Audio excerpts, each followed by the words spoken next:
கைபிடித்து நடத்தும் பேரன்பு எந்தன் பெரும் குறைகள் கண்ட பின்னும் நெஞ்சோடு சேர்க்கும் பேரன்பு ஒன்றுமில்லாமலே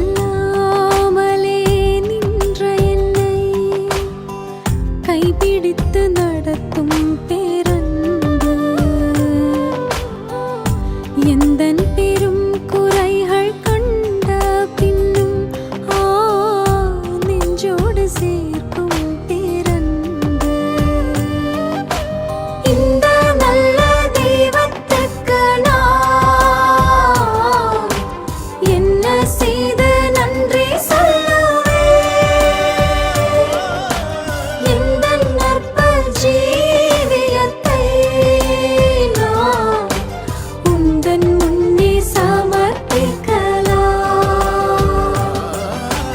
இந்த நல்ல தெய்வத்துக்கு நான் என்ன செய்து நன்றி சொல்லுவேன்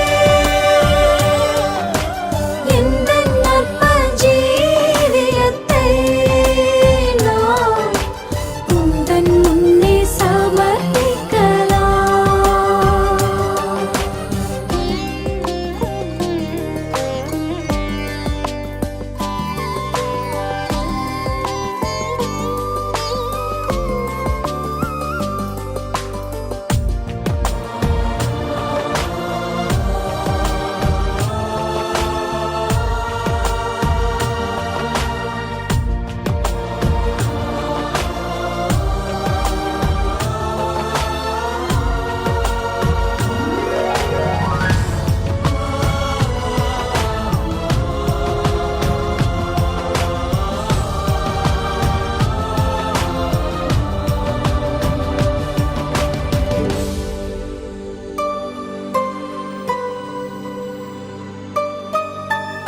போன நாட்கள் தந்த வேதனை ஐயா கொடுத்து சொல்லணும்னா நிறைய ஊழியக்காரர்களை ஊக்குவிக்கும்படியாக நான் வாலிப வயசுலேயே ஒரு பைபிள் காலேஜுக்கு அனுப்பிச்சு என்னை படிக்க வச்சு அது மூலமா ஊழியத்துக்கு நல்லா கொடுத்து ஒரு தகப்பனை போல ஆலோசனைகளை சொல்லி அதுவும் போல ஒரு நண்பனை போலவே எல்லா இடம் ஊழியங்களுக்கு போயிட்டு மலை பிரசங்கத்துல அங்க எல்லா விதத்திலும் ஊழியர்கள் திருச்சூர் மலையில எவ்வளவு ஊழியங்களை கொடுத்து அவரோட கூட பயணிக்கவும் கர்த்தர் உதவி செய்தார். அதே மாதிரி பாருங்க, இந்த சபையில எவ்வளவு ஜனங்கள் ஸ்திரீ மட்டும் அதிகமா இருப்பாங்க. வாலிபர்கள் ஒரு 15 பேர் தான் நாங்க இருப்போம்.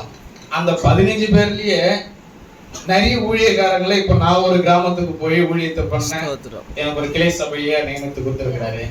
அதே போல இன்னொரு மகனையும் இருப்பப்பட்டூர்ல தாவீது பிரதர் ஒரு ஊழியத்தை நடத்திட்டு இருக்காரு. இன்னொரு காட்டுற பக்கத்துல ஒரு பகுதியில எல்லாம் நடத்திட்டு இருக்காரு.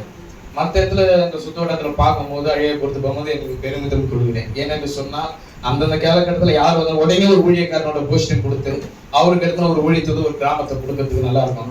இதே ஸ்ட்ரென்த் இந்த லேடிஸ் ஃபுல்லாயிட்டு இருந்ததுன்னா இன்னும் ஒரு 10 ஊழியக்காரங்களை வந்து உருவாகி இருப்பாங்க. அந்த அளவுக்கு ஆண்டவர் ஒரு ஆலோசனை கொடுத்து வழிநடத்தி கொண்டிருக்கிறார். இந்த 20 வயசு பழக்கத்துல நல்லது கெட்டது எல்லாவற்றும் கலந்து கொடுக்கும்படியாக அவருக்கு உதவி செய்து எங்களை ஊக்குவித்து படிக்க வைத்து அது எல்லா விஷயம் அதே மாதிரி ஏதோ கொடுக்கிற விஷயத்துல எனக்கு நிறைய கற்றுக் கொடுத்திருக்கிறார்.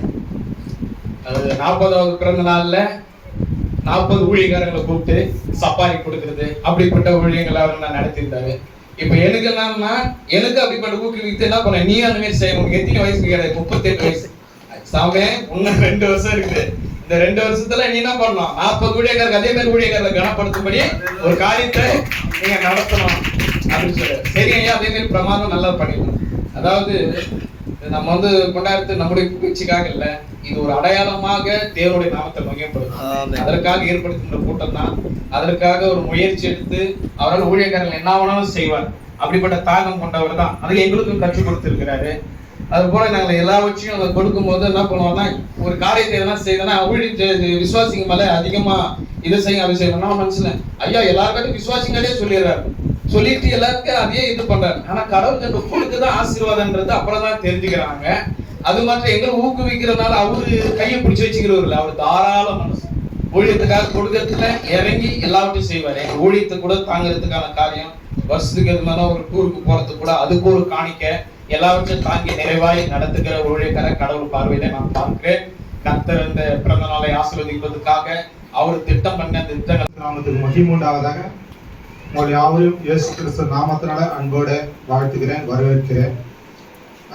எங்களுடைய சபையுடைய தகப்பனார் என்ற விசுவாசி ஆகிய எங்களுக்கு கிடைத்தது ஆண்டவருடைய கிருபை. நாங்கள் சமீபமாக தான் ரட்சிப்புக்குள்ள வந்தோம். முதலாவது ஆண்டவர் வந்து மோசடியோட முகமுகமாக இடைப்பட்டவர். எங்கள் மனைவி மூலியமா ஆண்டவரை நாங்கள் அறிஞ்சுக்கிட்டோம். அதுக்கு காரணம் நம்ம ஊழியக்கார தகப்பன். எங்களுக்கு ஏற்படுத்தின ஆண்டவர் எங்களுக்கு கொடுத்த சுகத்தை உங்களோடு கூட பகிர்ந்து கொள்ள விரும்புகிறேன். என்னுடைய மனைவிக்கு தீராத வயிற்று வலி, 1 மாதத்துக்கு மேலாத வயிற்று வலி, போகாத மருத்துவமனை இல்லை. எல்லா மருத்துவமனையிலும் போய் கைவிட்ட பிறகு இந்த சபைக்கு வருகிற ஒரு அம்மா வந்து தகப்பனாரோடு கூட பேசினார்கள். ஆனா அது வரையும் இந்த ஊழியக்கார தகப்பனை நாங்கள் அதிகமா பார்த்ததில்லை, பேசினதில்லை. ஒரு நாள் ஒரே ஒரு இரவு மட்டும் எங்களை நோக்கி வந்தார். அந்த வயிற்று வலி கேள்விப்பட்டு எங்களிடத்துல வந்து ஜெபித்தார். அந்த 1 மாதம் காலம் தீராத வயிற்று வலி, அந்த ஒரு நாள்ல எங்களுக்கு ஆண்டவர் சுகத்தை கொடுத்தார். அன்றைய தினத்துல ஆண்டவர் உயிருள்ளவர் என்று உணரும்படியா எங்களுக்குள்ள ஒரு ஏவுதல் வந்தது. இரண்டாவது வந்து 13 வருமா நாங்கள் கல்யாணம் ஆகி 2012 கல்யாணம் ஆயிடுச்சு. எங்களுக்கு கல்யாணம் ஆகி 10 வருடத்துக்கு மேல வந்து குழந்தை பாக்கியம் எல்லாமே இருந்தோம். சபைக்கு முதலாவது அந்த சுகத்து மூலியமா சபைக்கு வரணும்னு முடிவு எடுத்தோம். சபைக்கு வந்தோம். சபைக்கு வரும்போதெல்லாம் ஆண்டவர் வந்து ஐயா மூலியமா பேசுவார். எப்பா நீ ஜெபம் பண்ணு, தகப்பன் எங்களுக்கு சொல்லி கொடுத்ததுதான், நீ ஜெபம் பண்ணு, மருத்துவமனைக்கு போகாத, ஆண்டவர் மேல விசுவாசமாயிரு. அந்த விசுவாசத்தை எங்களுக்குள்ள பெருக செஞ்சார். அந்த விசுவாசத்தினாலே நாங்கள் வந்து அந்த ஒரு இடத்துல சபைக்கு வந்து ஒரு இடத்துல குழந்தை பாக்கியத்தை பெற்றுக்கொண்டோம். அதே குழந்தை பாக்கியம் கூட மருத்துவமனைக்கு நாங்கள் போய் சபைக்கு வருவதற்கு முன்பாக போகும்போதெல்லாம் உங்களுக்கு நார்மலா குழந்தை பாக்கியம் கிடையாதுன்னு சொன்ன மருத்துவமனை, சென்னையில் இருக்கக்கூடிய மிகப்பெரிய பெரிய மருத்துவமனை எல்லாம் கைவிட்டாங்க. ஏன்னா உங்களுக்கு உங்க மனைவிக்கு வந்து கர்ப்பப்பைய வந்து ஒரு வித்தியாசமா இருக்கு, நார்மலா உங்களுக்கு குழந்தை பெற்றுக்க முடியாது. ஆனாலும் குழந்தை பெற்றுக்க முடிய ஆண்டவர் கிருபை பாராட்டினார். அந்த கிருபை பெற்றுக்கொள்ள முடியாது எங்களை தகப்பன் வந்து எங்களுக்கு அந்த விசுவாசத்தை ஊக்குவித்தார்.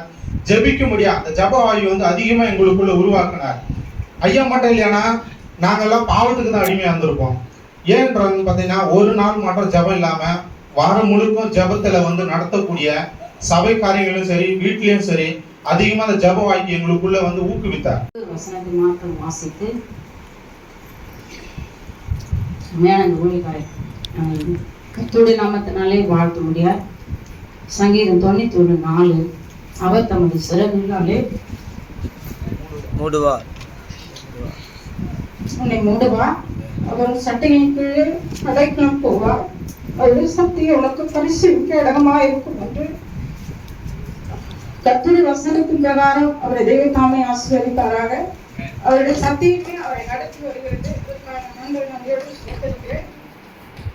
நாங்கள் முதல்ல இந்த கிராமத்துக்கு வரும்போது ரொம்ப சாதாரணமான ஒரு கிராமம் தான். எங்களுக்கு என்ன அவருக்கு நிறைய அனுபவம் உண்டு, எனக்கு எந்த அனுபவம் கிடையாது. ஏன்னா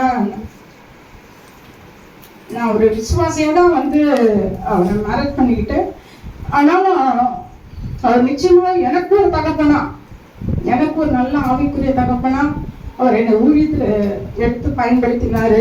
ஒவ்வொரு காரியங்களையும் ரொம்ப பொறுமையோடு கூட எனக்கு கற்றுக் கொடுத்தாரு. அது எனக்கு ரொம்ப பிரயோஜனமா இருந்தது. எங்கள் ஊழியக்காரத்தில் நான் கற்றுக்கொண்டதை விட எங்கள் கணவர்களை கற்றுக்கொண்டது அதிகம். ஏனென்றால் இந்த கிராமத்துல நாங்கள் வந்து ஊழியம் செய்யும்போது ரொம்ப போராட்டம், ரொம்ப வந்து எல்லா மனிதர்களும் எங்களை ஏற்றுக்கொள்ளல.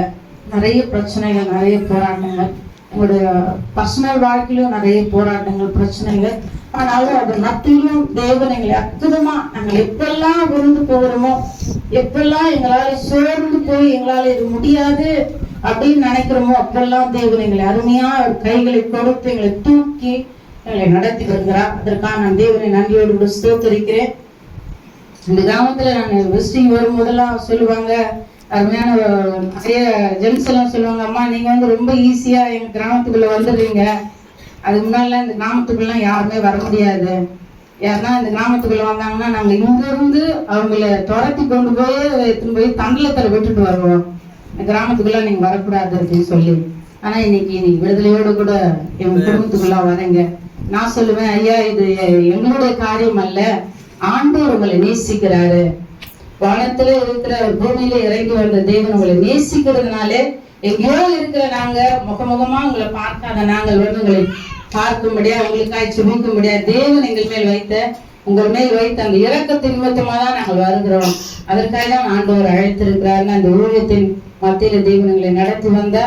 இந்த ஐயாவுக்கு வந்து ஒரு பெரிய விசுவாசம் என்னன்னா, ஒவ்வொரு விஷயத்தையும் வந்து தேவனுக்கு என்று சிறப்பா செய்யணும். அது நம்ம கிட்ட இருக்கு இல்ல அப்படின்றதெல்லாம் அவர் பார்க்கறது கிடையாது. அவருடைய பிளான் என்னன்னா தேவன் மகிமைப்படணும். அதனாலே வந்து ஆண்டோட நாம மாத்திரம்தான் மகிமைப்படணும்னு விரும்புவாரு. அப்படியே இந்த 30வது வயதிலும் ஒரு பெரிய ஒரு சபமா வைத்தாரு. அது ஒரு பெரிய ஆசீர்வாதமா இருந்தது. அதே மாதிரி 40வது வயதிலும் தேவன் அதை செய்ய முடியாது ஆண்டவர் கிருபை செய்தார். இந்த 50வது வயதுல இன்னும் கொஞ்சம் நல்ல பெஸ்டா கொடுக்கணும் அப்படின்னு சொல்லி நாங்க எல்லாரும் பிளான் பண்ணோம். ஆனாலும் தேவன் அதுக்குரிய காரியங்கள் எல்லாவற்றையும் ஒழுங்கு பண்ணாரு. இது எப்படி நடத்தி முடிக்க போறோம் அப்படின்னு தெரியல. ஏனென்றால் இந்த வருஷம் பிறந்தது ஐயாவுக்கு ரொம்ப பலவீனம். மாத கணக்குல வார கணக்குல ரொம்ப பலவீனமா இருந்து அதனால எழுந்து கூட எந்த காரியத்தையும் செய்ய முடியல. அவ்வளவு பலவீனமா இருந்தாரு. அது மத்தியிலும் கர்த்தர் இந்த காரியங்களை ஒழுங்கு பண்ண முடியாது. இதனுடைய தேவைகளை சந்தித்து தேவன் அற்புதமா நடத்தி வந்திருக்கிறார். நீங்கள் வாழ்த்து வந்திருக்கிற யாவரும் நாங்கள் இயேசு நாமத்தினாலே நாங்கள் வரவேற்கிறோம். நீங்கள் வாழ்த்துதல் நிச்சயம் எங்கள் ஊழியங்களுக்கும் எங்கள் விசுவாச குடும்பங்களுக்கும் எங்கள் உடன் ஊழியர் குடும்பங்களையும் எங்கள் கிளை ஊழியர்களிலும் தேவன் அற்புதமான காரியங்களை செய்வார் என்று நான் விசுவாசிக்கிறேன். இது மாத்திரமல்ல, அவருடைய தரிசனம் வந்து அருமையான தம்பி சொன்னாரு, 1000 சபைகளை ஸ்தாபிக்க வேண்டும். எங்க இருந்து ஏது இருக்குன்னு தெரியாது, ஆனா விசுவாசம் வந்து இருக்கு. அந்த விசுவாசம் நிச்சயம் இந்த 1000 சபைகளை நாம் ஸ்தாபிக்கின்றோம். இப்போது எங்களுக்கு கீழே 4 கிராம கிளை ஊழியங்கள் இருக்கிறது. அதை தேவன் நடத்தி வருகிறார். இந்த கிராமத்துல இருந்து 5 ஊழியக்காரர் வெளியில அனுப்பணும்ன்றது அவருடைய வாஞ்சை. இது வரைக்கும் நாங்க 4 ஊழியக்காரர் வந்து ஏற்படுத்திட்டோம். இன்னும் 1 ஊழியக்காரோட தான் பேலன்ஸா இருக்கிறாங்க. ஆண்டவர் அதையும் நிறைவேற்றுவார் நாங்க விசுவாசிக்கிறோம். கர்த்ததாமே இந்த சாட்சியை ஆசீர்வதிப்பார். நமக்கு இருக்கிற கதாநாயகனா இருக்கிறதான பாஸ்டர் அவர்களை நான் இயேசு நாமத்தில் பார்த்துக்கிறேன். அதனால அவருடைய சொன்னதை வாழ்த்துக்கிறேன். கற்றுக் கொடுத்த 2 கற்ற சிந்தனைகளை கர்த்தர் ஆசீர்வதித்து இந்த பிராந்தியத்தில் அவரை கொண்டு வந்து அவருடைய சொந்த ஊர் பூந்தமல்லி. அவர் அன்பா பைபிளில் சேலான்ற வார்த்தை எங்க இருக்கு? சங்கீதத்தில் மாத்திரம் இல்லை, இருக்குது. சேலான்னா என்ன அர்த்தம்? நிறுத்து. சேலான்னா என்னது? நிறுத்து அப்படின்னா என்ன? வாசத்தை கேட்டதை படிச்சதை கவனின்னு அர்த்தம்.